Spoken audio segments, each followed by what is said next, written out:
Bonjour à tous, j'espère que vous allez tous très bien. Je vous emmène aujourd'hui pour un mélange de vlog et de face cam pour faire un bilan sur mon premier mois d'au pair parce que pour moi c'était un mois super compliqué et donc j'ai trouvé ça intéressant de parler de cette expérience là parce que je pense que ça peut aider des au pairs qui viennent d'arriver. Donc je vais partager mon expérience de drama queen. Bon, ma première semaine elle était super compliquée. Et quand je voyais les autres au pairs en train de me dire « Non mais moi je suis trop contente d'être là !» et que moi j'étais dans le mal, je me suis dit « Mais peut-être que je suis pas dans le mal, je sais pas, peut-être que je suis pas faite pour être au pair et tout. » Vous allez voir que c'était très triste. Très triste, très compliqué, psychologiquement, mentalement, physiquement, c'est beaucoup de choses. Donc voilà, j'aimerais partager mon expérience avec vous. Et puis voilà.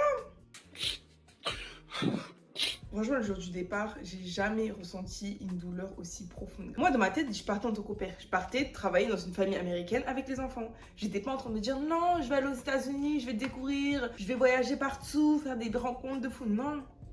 Ta première tâche dans ce pays, c'est de travailler avec la famille. Moi, c'est ça que j'avais dans ma tête. Donc, j'étais pas excitée, j'étais pas contente. Je me suis juste dit que la seule façon pour moi d'améliorer mon anglais, c'était de partir là-bas et de faire ce taf. J'avoue, j'étais très pessimiste, donc ça a rendu mon départ très compliqué. Comme moi, à l'aéroport, drama queen de fou. Franchement, j'ai pas pu me retenir, j'ai pleuré de ouf.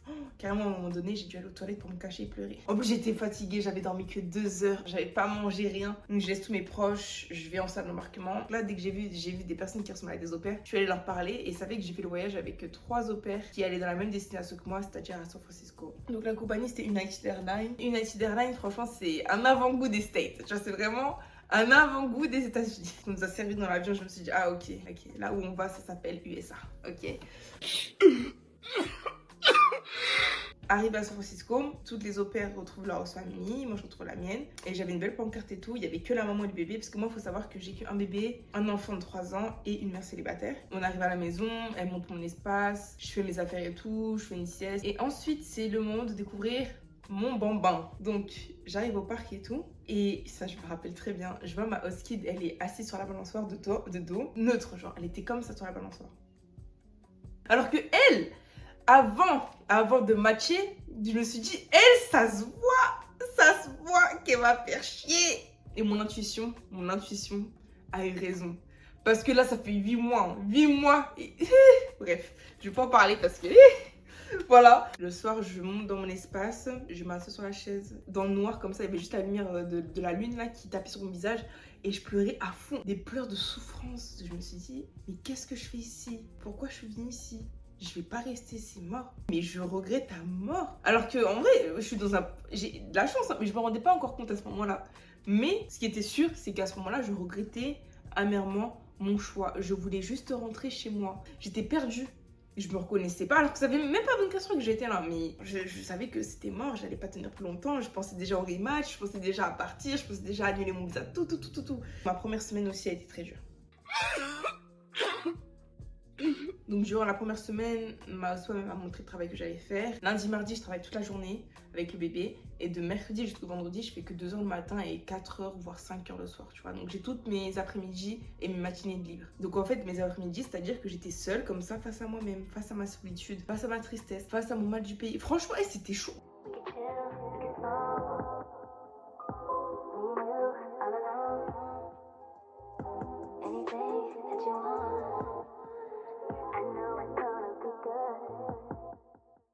Durant mes après-midi, durant mes matinées, j'étais totalement seule. Pour un peu me réconforter et pour avoir des choses à raconter en fin de journée à ma famille, je sortais, je faisais du shopping, j'ai dépensé mon argent, mais laisse tomber. Là aujourd'hui, je regrette. Seul point positif de cette semaine, c'est que j'ai pu trouver mes 2 tenues officielles d'au pair. Elle est trop beau! Mon jogging noir et mon jogging gris. Aussi, super confortable. C'est mes tenues officielles. Ça bouloche et on lâche pas l'affaire. En fait, je me forçais à sortir parce que c'est aussi ce qu'on te conseille de faire quand tu viens d'arriver ou que tu te sens mal. Tous les jours, tous les soirs, pleurer. Matin, pleurer, soir, pleurer, midi, pleurer, tout le temps pleurer. C'est profondément triste. En fait, au fond de moi, j'avais un poids tout le temps. Toujours un truc comme ça dans mon cœur là qui me disait putain, pourquoi t'as pris cette décision? C'est aussi à partir de cette semaine que j'ai commencé à boire du café à cause du décalage horaire. C'était trop compliqué. J'étais convaincue que cette expérience ne servait à rien et je déconseillais tout le monde d'être au pair. Je me sentais tellement seule, tellement incomprise. J'ai envoyé un message à des au pairs comme ça, oui, est-ce que ça te dirait qu'on aille boire un café? Coucou, je viens d'arriver, je viens de voir que tu viens d'arriver aussi, ça te dirait qu'on aille boire un café? C'est même pas naturel. Donc tu vas aller voir l'au-pair, oui, bonjour, toi ça fait combien de temps que t'es là? Alors moi ça fait 1 semaine et comment tu te sens? Bah c'est un peu dur. Et toi? Ouais, c'est vrai que c'est un peu dur. Et qu'est-ce que tu penses des États-Unis? Bah je sais pas, j'aime bien, mais je viens d'arriver. Ah ok, sinon t'as combien d'host kids? J'en ai 2. Et toi? Ah j'en ai 3. Et comment ça va avec tes host parents? Ah bah ça va bien. Et toi? Oui, moi ça va bien. Je sais, c'est un peu compliqué, mais c'est les débuts. Ouais, c'est ça, c'est un peu compliqué. Donc j'ai fait ça une fois. J'ai voulu faire ça une deuxième fois. Et là je me suis dit, ah c'est bon.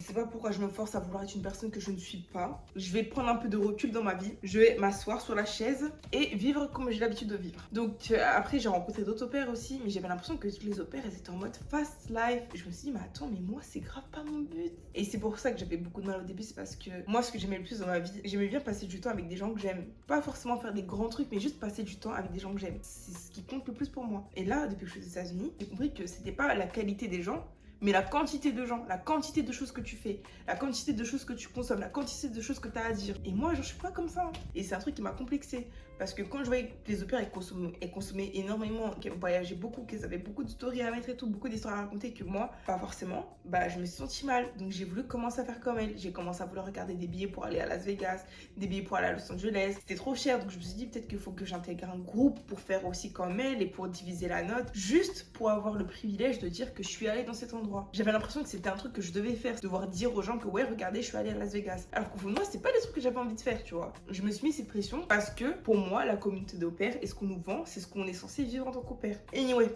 là je vais trop loin, mais en tout cas ça c'est ma première semaine, ma première impression avec des au-pairs. Je me suis sentie jugée dans mon âme. Pour un résumé de cette semaine-là, c'était très stressant, très fatigant. Ce que je tiens à dire, c'est que là, mon arrivée et ce que j'ai raconté, ça se base vraiment sur moi, ce que j'ai ressenti.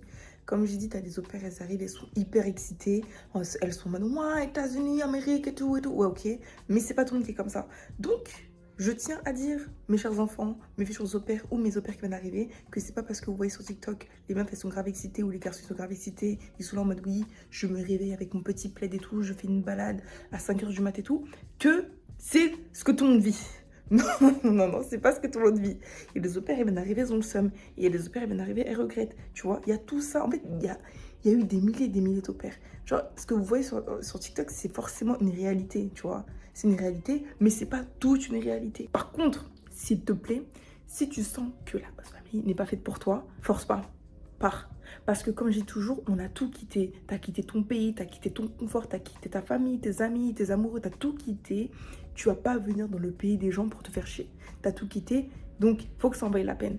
Faut que ça en vaille la peine. Et encore une fois, c'est pas parce que tu vois sur TikTok que tout le monde voyage à fond et tout, en mode oui, je suis allée à Los Angeles, je suis allée à Las Vegas, je suis allée à Hawaï, que c'est ce qu'elles vivent tous les jours. Ouais. Et moi, franchement, je vais vous dire un truc, j'ai connu des au-pairs. Tu vois sur l'Instagram des feeds de fous. Elles ont fait tous les États-Unis. Tu vois leur bulle et tout. Elles ont fait tous les États-Unis et voyagent à gogo. Et tu les voyais dans les groupes d'au-pairs en mode détresse. Mais c'est même pas grave.